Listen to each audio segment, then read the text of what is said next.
So, hari ini adalah hari yang spesial karena akhirnya Dinyanteh resmi ngebuat video tentang rakit PC.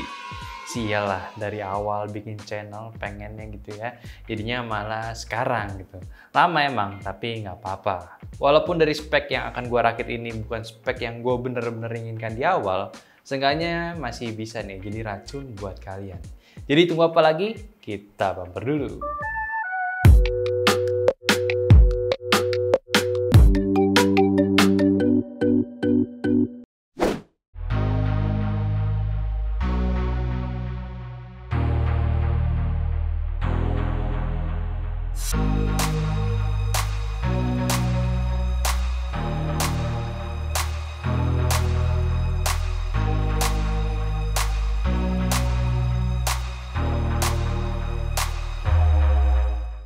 Selamat datang di channel Nyanteh dengan gua Ali, dan yaudah kita langsung aja ke topik pembahasannya. Pertama-tama thank you juga nih buat partner-partner yang udah ngebantu kita buat konten ini terwujud.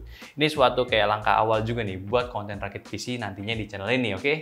By the way, buat kalian juga yang belum subscribe aja dulu dan pastiin aktifin notifikasinya ke all juga buat konten menarik lainnya.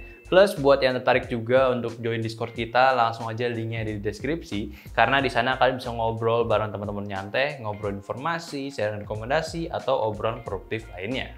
So, tema apakah yang akan gue buat untuk rakitan PC kali ini? Jadi cerita sedikit dulu ya. Sebelum gue rakit PC ini, pastinya gue perlu discuss juga nih bareng si Al juga buat ngerakit PC yang oke buat jadi konten awal itu temanya kayak gimana. Nah, awalnya gue pengen bikin mini ITX punya tuh, fix kan? Nah, ya udah nih, gue sempat lempar juga bulan lalu ngobrol bareng moderator sama kontributor di Discordnya Nyanteh. At the end, dapet tuh rekomendasi mini ITX di harga belasan jutaan doang. Asli, itu kalau jadi keren banget.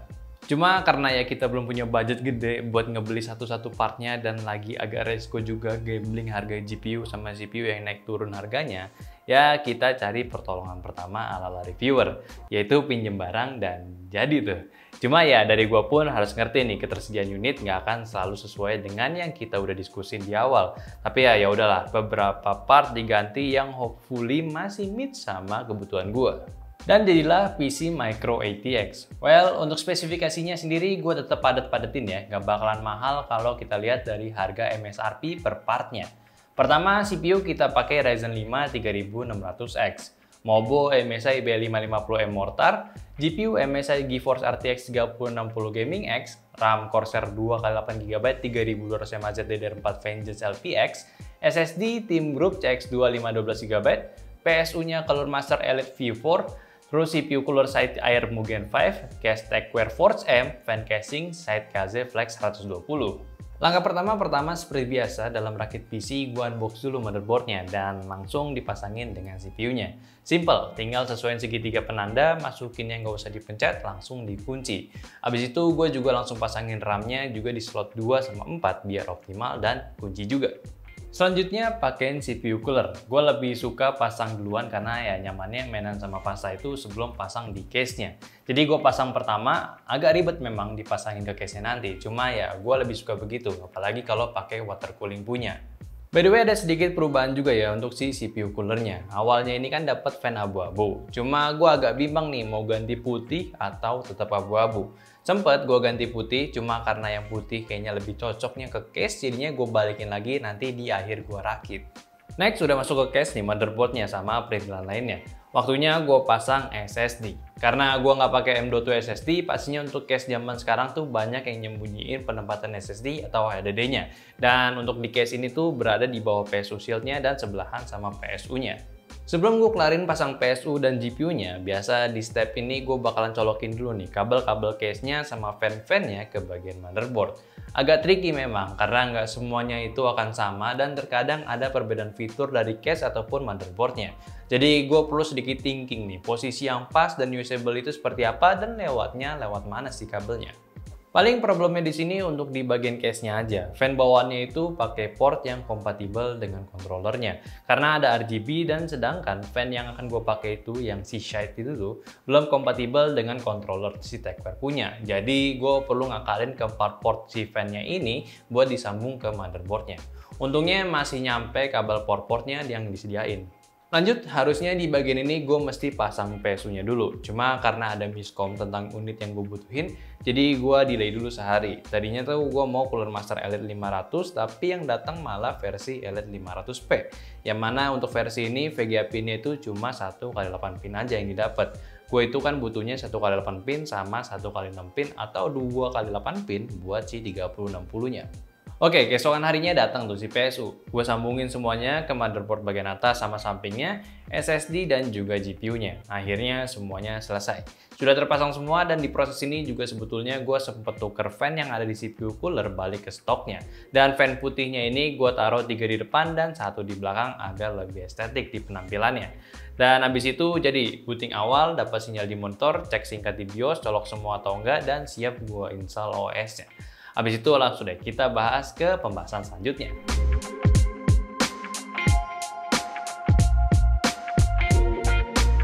So, kita bahas soal PC-nya. Untuk saat ini dari PC yang udah kita rakit cukup sesuai lah dengan ekspektasi baru kita. Walaupun nggak dapet rakit mini ya, si Mini ATX dengan case-nya yang kecil itu juga setidaknya masih bisa ngedapetin sebuah PC minimalis, les RGB yang performanya itu tetap bagus buat di harganya.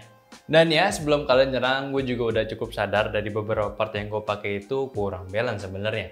Kayak gue pakai motherboard B550M Mortar MSI, yaitu motherboard udah punya fitur-fitur baru yang sangat gue bisa maksimalin. Kayak pakai Ryzen seri 5000, terus juga PCI-nya udah generasi keempat. Untuk itu awalnya memang kita ngincernya seri B450, cuma nggak dapet unitnya. Tapi di sisi lain pun untuk upgradability sangat mungkin. Kalian bisa udah punya budget lagi yang lebih gitu, bisa aja nih buat beli CPU Ryzen seri 5000 di awal atau nambahin SSD NVMe PCIe Gen 4 untuk di bagian C-nya kalau ngerasa SSD SATA itu kurang performanya. Tapi dari PC yang udah kita rakit juga sudah memiliki performa yang cukup mumpuni. Gue udah tes penggunaannya di creating dan gaming sangat-sangat applicable untuk di levelnya. Kayak di Adobe Premiere aja, ngedit video 4K itu cukup aman. Tapi ya belum sanggup lah main di ranah yang kompleks punya. Bahkan untuk render time-nya aja butuh sedikit waktu lebih lama untuk durasi video sendiri saat yang udah diberikan efek-efek tambahan di timeline-nya. Sedangkan kalau nyusun videonya aja tuh udah aman banget. Cuma beda cerita kalau pindah ke bagian gaming. Dari 4 game yang gue udah tes berhasil mendapatkan performa yang cukup tinggi memang. Mungkin karena disetarain sama GPU-nya, jadi bisa ngebantu boost lebih sih. Kayak di Warzone, game yang gue main terus-terusan di PC ini, itu bisa mendapatkan performa FPS tinggi untuk di settingan maksimumnya, yaitu di rata-rata 101 FPS. Ya memang sedikit turun juga sih, sedikit naik turun tergantung kondisi permainan juga, lagi ramai atau tidak. Tapi selama testing itu sih nggak ada sama sekali FPS drop dalam permainan. Lalu untuk CSGO juga bisa tembus hingga 480 FPS di settingan lowest-nya. Standar game sih yang nggak perlu performa tinggi memang jadi pastinya aman. Lalu untuk SOTR, Tomb Raider itu bisa dapetin lowest-nya di rata-rata 140 fps dan highest settingnya di 111 fps saat melakukan benchmarking dalam gamenya. Dan cuma untuk si Witcher 3 agak cukup unik karena di game ini satu-satunya yang perbedaan setting punya jarak fps yang cukup jauh. Lowest-nya itu bisa di 207 poin, tapi kalau di highest-nya cuma di 85 fps saja. Ya masih cukup bagus dong, playable juga untuk game AAA cuy. Next, untuk benchmark sintetis di Cinebench R15 juga mendapatkan skor rata-rata multinya di 1500-an dan hampir nyentuh di 1600. Terus dengan singlenya pun di 201 poin untuk rata-ratanya. Lalu untuk di Cinebench R23 ada di angka 9300-an dan singlenya ini udah di 1284 poin. Cukup tinggi apalagi untuk single core testnya. Selanjutnya di 3D Mark Test untuk si RTX 3060-nya sendiri punya hasil yang tinggi juga untuk di setiap tesnya. First Strike dapat hampir di 19.000 poin, Time Spy-nya di 8.266 poin, dan Port Royal-nya di 5.033 poin. Sedangkan untuk PC Mark X untuk multitasking-nya berada di angka 6.200-an poin. Performa SSD Citim CX2512GB ini pun kurang lebih sama dengan performa yang gue udah sempet tes di video reviewnya sendiri, yaitu memiliki kapasitas read dan write-nya di 557 MB/s dan 481 Mbps. Ya mantep lah untuk seukuran SSD SATA, udah potensi tertingginya.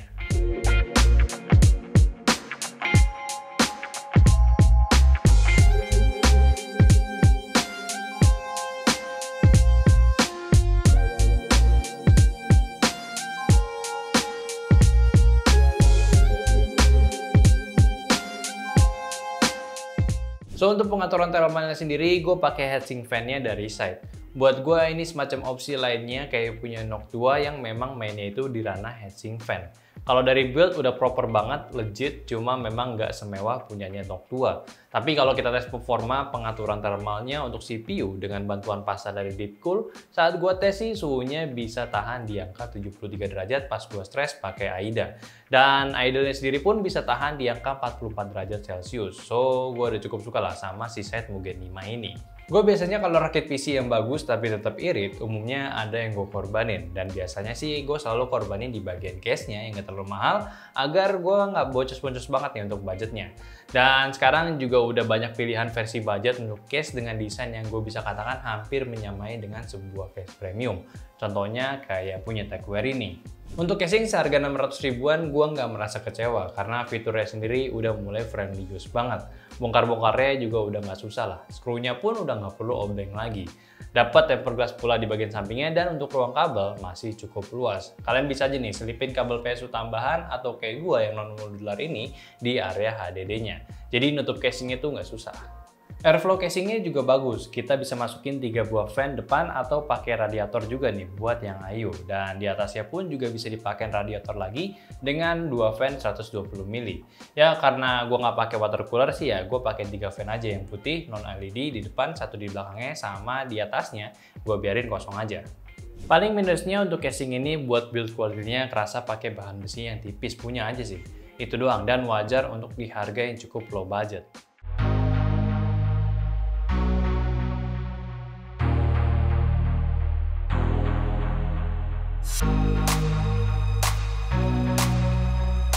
Dan ya di bagian kesimpulan, mungkin gue mau minta pendapat juga nih ke kalian gimana nih dengan konten rakit PC ini. Kita sih pengennya konsisten untuk konten yang satu ini. Cari barang sebanyak-banyaknya, ngasih tema baru buat rakit PC-nya. Tapi karena ini adalah video pertama, pastinya banyak yang perlu gue improve juga dari konten ini. Makanya kalau kalian tertarik, komen dong. Lalu untuk impresi di PC pertama kita di channel ini, gue cukup puas. Gue bisa ngerakit sesuai dengan yang gue mau, walaupun ada beberapa perubahan komponen saat proses berlangsung. Tapi dari hasil yang gue dapetin untuk sebuah rakit PC ini sih udah memiliki nilai estetika yang cakep banget. Gue suka les RGB-nya pada PC ini, performanya pun ngacir juga, mantep lah pokoknya. Dari yang awal kalian lihat juga di awal untuk harga PC ini sebetulnya bisa dapat di harga yang cukup murah kalau ketersediaan dengan harga yang dijual itu di harga yang wajar. Gue turut sedih juga apalagi buat GPU yang harganya gila-gilaan tinggi banget. Padahal untuk RTX 3060 itu harusnya ada di harga yang paling murah. So buat kalian yang kepo apa sih racikan awal kita? Nah rencana awalnya tuh kayak gimana ya, kayak begini. Dari awal yang berubah ke PC yang udah kita rakit. So mungkin itu dulu aja konten rakit PC nyantai episode pertama. Sampai ketemu di episode kedua. Like videonya kalau kalian suka, subscribe juga kalau kalian belum, dan juga join Discord kita yang linknya di deskripsi. Sama yang terakhir, follow Instagram kita di nyan.tech. Oke, di sini ada gue Ali, jadi sampai jumpa di video nyantai selanjutnya. Bye bye.